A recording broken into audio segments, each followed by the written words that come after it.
Hello students, मैं Ankur Mishra Saint Mother Teresa group of colleges में आप लोग का स्वागत करता हूं। आज हम लोग मैगज़ाइन्स ऑफ टीचिंग के पार्ट 3 के बारे में डिस्कस करेंगे। इसके जो ऑलरेडी 2 पार्ट्स हैं उनके बारे में डिस्कस किया जा चुका है और आप लोग देख चुके होंगे, समझ चुके होंगे। जो लास्ट पार्ट है आज का पार्ट 3, उसमें 3 मैगज़ाइन्स हम लोगों को जानने हैं। वो कौन कौन से हैं? पहला है प्रत्यक्ष से अप्रत्यक्ष की ओर, यानी फ्रॉम सीन टू अनसीन। और दूसरा है विश्लेषण से संश्लेषण की ओर, यानी फ्रॉम एनालिसिस टू सिंथेसिस। और तीसरा है विशिष्ट से सामान्य की ओर, यानी फ्रॉम स्पेसिफिक टू जनरल। इसको फ्रॉम स्पेसिफिक टू जनरल भी कहते हैं और फ्रॉम पर्टिकुलर टू जनरल भी कहते हैं। ठीक है, तो अगर हम आज देखिए ध्यान से, आप लोग इसे समझेंगे, कंसंट्रेट होकर सुनेंगे, तो आपको दोबारा पढ़ने की आवश्यकता नहीं होगी, क्योंकि देखिए डिफिनीशंस बुक में भी लिखी हुई हैं। ये सारा जो लिखा हुआ है इससे रिलेटेड आपको बुक में भी मिलेगा, लेकिन वो आप पढ़ के नहीं समझ सकते हैं। तो ध्यान से सुनिएगा, एक बार सुन लेंगे तो कभी भी फ्यूचर में आपको इसको पढ़ने की आवश्यकता नहीं पड़ेगी। तो ठीक है, हम पहले अपने मैगज़ाइन्स पे आते हैं। प्रत्यक्ष से अप्रत्यक्ष की ओर, यानी फ्रॉम सीन टू अनसीन। इसका मतलब क्या है? आपको हेडिंग से ही पता चल रहा होगा, from seen to unseen. Seen का मतलब देखा हुआ, अनसीन का मतलब न देखा हुआ। यानी पहले हम बच्चों को, छात्रों को वो चीज़ बताएंगे जो वो देखे हुए होते हैं, उसके बाद हम उस पर आएंगे जो वो नहीं देखे हुए होते हैं। ठीक है, चलिए एक बार हम देख लेते हैं इसमें क्या लिखा हुआ है। एक अच्छा शिक्षक सदैव छात्रों को उन वस्तुओं या घटनाओं का ज्ञान प्रदान करता है जो उनके सामने प्रत्यक्ष रूप से उपस्थित होती हैं। इसके बाद उन वस्तुओं या घटनाओं का ज्ञान प्रदान करता है जो उसके सामने उपस्थित नहीं होती हैं या मौजूद नहीं होती हैं। दूसरे शब्दों में, छात्रों को पहले प्रेजेंट के बारे में बताया जाना चाहिए, उसके बाद पास्ट और फ्यूचर के बारे में, यानी भूत अथवा भविष्य का ज्ञान देना चाहिए। ठीक, अब इसको समझिए कि इसमें सिंपल सी ये बात है कि पहले तो बच्चों को हमें वो चीज़ें बतानी है जो वो रियल में देखे हुए होते हैं अपनी डेली लाइफ में। ठीक है, और हाँ, एक चीज़ इम्पॉर्टेंट है कि ये जो मैगज़ाइन्स है ये प्राइमरी लेवल के लिए बहुत इम्पॉर्टेंट है, यानी फ्रॉम 1 to 5, है ना। इसके लिए बहुत इंपॉर्टेंट है, अपर लेवल के लिए भी है, बट इतना नहीं है जितना कि प्राइमरी लेवल के मैगज़ाइन्स। अगर वो प्राइमरी लेवल पे इस मैगज़ाइन्स का हम लोग प्रयोग करते हैं तो वो बहुत ही ज़्यादा यूज़फुल होता है। तो देखिए इसमें क्या है, तो पहले तो हम कोई भी टॉपिक, सपोज़ इन्वायरमेंट पढ़ा रहे हैं, उनको ये बताना है कि बाढ़ या फ्लड क्या होता है। तो बाढ़ को अगर हम बुक से पढ़ के उनको बता दें, उससे बेटर है कि हम उनको उस चीज़ का एक्सपीरियंस कराएं। कैसे एक्सपीरियंस कराएं? जैसे कि जो वो ये तो जानते हैं कि जब बारिश होती है, उनको पता है जब बारिश आती है, हल्की सी भी ज़्यादा बारिश हो जाती है जिससे कि कुओं का पानी बहुत ऊपर आ जाता है, तालाबों का पानी बहुत ज़्यादा बढ़ जाता है ना। इवन हल्का हल्का जो गांव की गलियां होती हैं छोटी छोटी, उनमें पानी आने लगता है। ये सब जो बच्चे होते हैं ये चीज़ वो जानते हैं, इस चीज़ को एक्सपीरियंस किए होते हैं। अब हमें इसी चीज़ को लेकर बाढ़ के बारे में बताना है। ठीक है, अब जैसे बाढ़ के बारे में बताना है तो हम बच्चों से ऐसे कह सकते हैं कि भाई आप लोग जानते हो जब बारिश होती है तो अगर हल्की सी भी ज़्यादा बारिश हो जाती तो क्या हो जाता है। तो बच्चे यही बताएंगे कि तालाबों में पानी बढ़ जाता है, कुएं में पानी पहले नीचे रहता था अब ऊपर आ गया है ना। और इवन थोड़ा बहुत पानी गलियों में आ जाता है, ये सब उनको पता है थोड़ा छोटे स्तर पर। अब हम उनसे कहें अगर बारिश और ज़्यादा हो जाए, अभी 2 दिन हुई है तो ये हाल है, अगर सोचो कि 5, 6, 7, 8, 10 दिन लग कंटिन्यूस वो बारिश होती रहे एक स्पीड से, तो फिर क्या होगा। तो जैसे तालाबों का पानी बढ़ गया है, कुओं का पानी बढ़ गया, उसी प्रकार से नदियों नहरों का पानी भी बढ़ने लगेगा। और वही पानी बढ़कर जब ओवरफ्लो होगा तो हमारे एरियाज़, गांवों में, शहरों में आना शुरू हो जाएगा। और जब शहरों में आ जाएगा तो हमारे घरों में भरना शुरू हो जाएगा, घरों के अंदर पानी आना शुरू हो जाएगा। तो इस स्थिति को जब हमारे गांव शहर में पानी ओवरफ्लो होकर, नदियों और तालाबों का, नहरों का पानी ओवरफ्लो होकर आने लगता है ना, तो इस स्थिति को क्या कहते हैं? बाढ़ कहते हैं। ठीक है, अब ये बुक से हम समझाते वो इतना ना समझ पाते, जिससे कि हमने इस मैगज़ाइन्स का यूज़ करके बताया। क्या यूज़ किया कि पहले जो वो गांव में छोटे स्तर पर देखे हुए होते हैं, जब हल्की फुल्की तेज़ बारिश होती है तो क्या होता है, ये वो प्रत्यक्ष रूप से देखे हुए होते हैं। अब बाढ़ का हो सकता है उन्होंने प्रत्यक्ष रूप से ना देखा हो, ना देखा हुआ हो, ठीक है।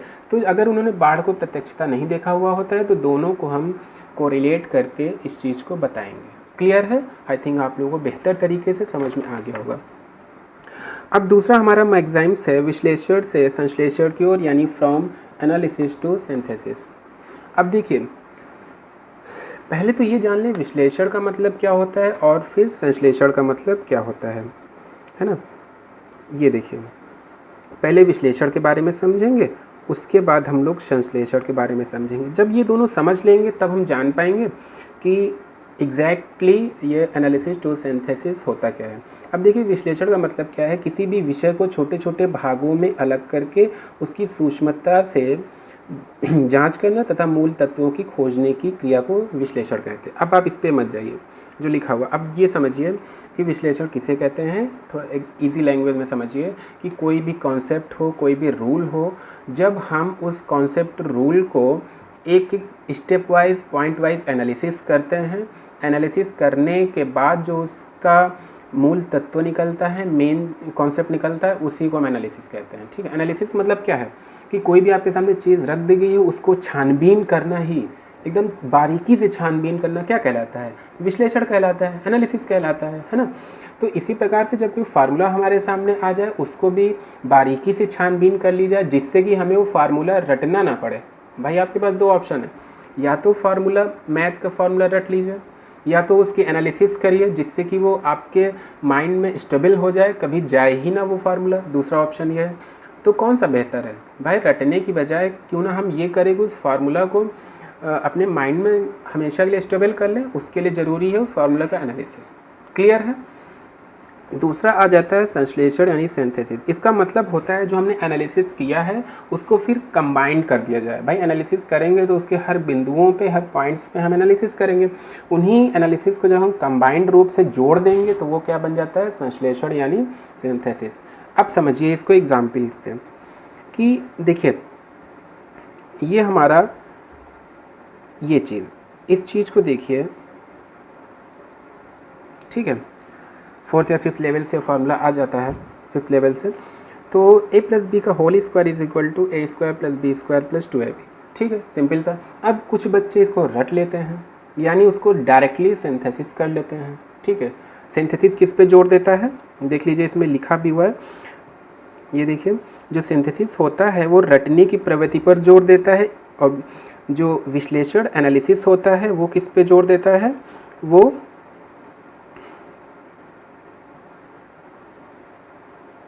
ये देखिए, स्थायी ज्ञान उत्पन्न करने पे देता है। भाई जब एनालिसिस आप करेंगे तो ऑब्वियसली स्थायी ज्ञान ही उत्पन्न होगा। क्यों? क्योंकि आप एनालिसिस कर रहे हैं, उसकी चीज़ों को बारीकी से समझ रहे हैं।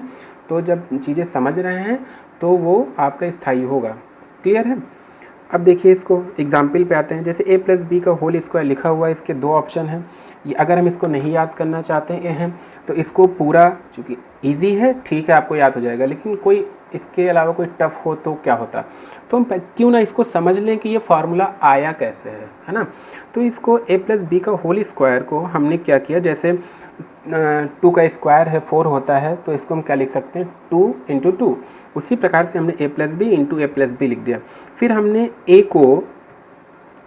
को मल्टीप्लाई कराया पहले b से, ठीक है, पहले a से कराया, उसके बाद b से। जब a से कराया तो a स्क्वायर मिल गया, और फिर b से कराया ab मिल गया, ठीक। इसी प्रकार से उसके बाद हम b को पहले a से मल्टीप्लाई कराएंगे, फिर b से मल्टीप्लाई कराएंगे, इससे हमें मिल गया ab प्लस बी स्क्वायर। अब जब हमने इसको और सिंप्लीफाई किया तो हमें मिल गया a square plus 2ab plus B square. अब देखिए, हमने जो ये सारी प्रोसेस की है ये कहलाएगी एनालिसिस। और लास्ट में जो हमें मिला है, हमने क्या किया, इसको पूरा संश्लेषित कर दिया और एक फार्मूला निकाल दिया, a square plus 2ab plus B square. बात समझ में आ गई? कि कोई भी कॉन्सेप्ट हो, पहले तो हम उसको अलग अलग तरीके से समझेंगे, उसका मूल तत्व निकालेंगे कि ये आखिर है क्या, कौन सी बला है ये, ठीक है। उसको जब समझ लेंगे तो हमें उसे रटने की आवश्यकता नहीं पड़ेगी। उसको जब फिर सारे हमने कॉन्सेप्ट्स को एनालिसिस कर लिया, फिर उसको जब सम अप करेंगे तो वही क्या कहलाएगा? संश्लेषण कहलाएगा। और ये जो विधि है, ये जो सूत्र है, बेसिकली कहाँ यूज़ होता है? ये हमारे मैथ्स और साइंस के लिए बहुत इंपॉर्टेंट है। किसके लिए? मैथ और साइंस के लिए। ठीक है। ठीक, जितने भी वैज्ञानिक विषय हैं उनमें ये बहुत ज़्यादा इम्पॉर्टेंट होता है। ठीक है, अगला आ जाता है हमारा विशिष्ट से सामान्य की ओर, यानी फ्रॉम स्पेसिफिक टू जनरल। इसमें डिफिनीशन नहीं लिखी, पहले समझिए कि कैसे हम इसको समझेंगे।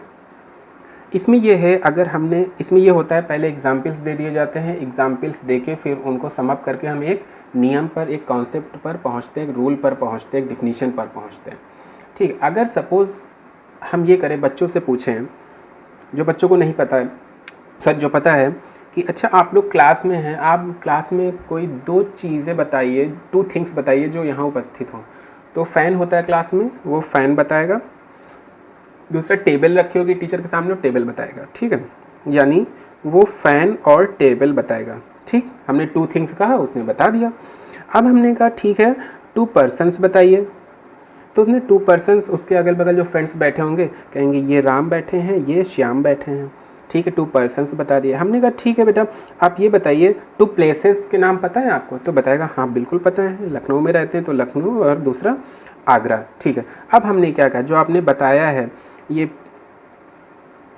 थिंग्स, पर्सन्स और प्लेसेस, इसी को क्या कहते हैं? इसी को तो नाउन कहते हैं। क्लियर हो गया कि जो थिंग्स हैं, जो पर्सन्स हैं, जो प्लेसेस हैं, इनके नेम्स को हम क्या कहते हैं? नाउन कहते हैं। क्लियर? अब ये हमने नाउन डायरेक्टली बताया नहीं उन्हें, पहले तो हमने कुछ स्पेसिफिक क्या किए, एग्जाम्पल दिए। ये क्या है? स्पेसिफिक एग्जाम्पल दिए। उसके बाद इन एग्जाम्पल्स को हमने जनरलाइज कर दिया एक फॉर्म के रूप में। वो फॉर्म क्या है? नाउन। क्लियर है?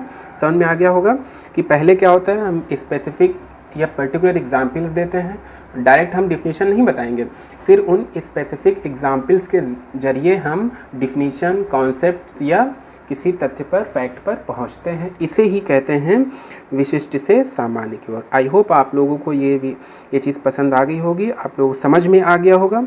ठीक है, तो इसको एक बार और रिवाइज कर लीजिएगा, पूरा PDF पढ़ लीजिएगा।